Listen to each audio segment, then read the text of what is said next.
আওয়ামী লীগের নিবন্ধন থাকবে কিনা তা সময়ই বলে দেবে বলে মনে করেন প্রধান নির্বাচন commissioner CEC M Nasir Uddin.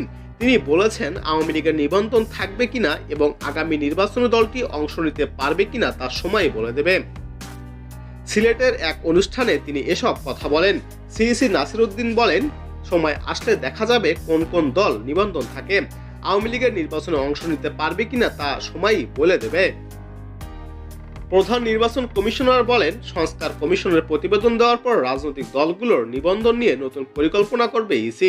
Nasir Uddin বলেন, স্থানীয় সরকার নির্বাচন নিয়ে কোনো মন্তব্য করতে চায় না।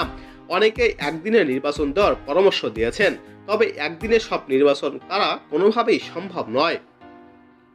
সিইসি আরও বলেন, আগামী জাতীয় নির্বাচন ইভিএম এর মাধ্যমে হবে না। প্রধান উপদেষ্টার দেওয়া সময় অনুযায়ী নির্বাচন করার জন্য কাজ করবে সিইসি, যার সুনির্দিষ্ট নীতিমালার মধ্যে দিয়ে যাবে। এবার নির্বাচনে প্রবাসীরা অংশ নিতে পারবেন।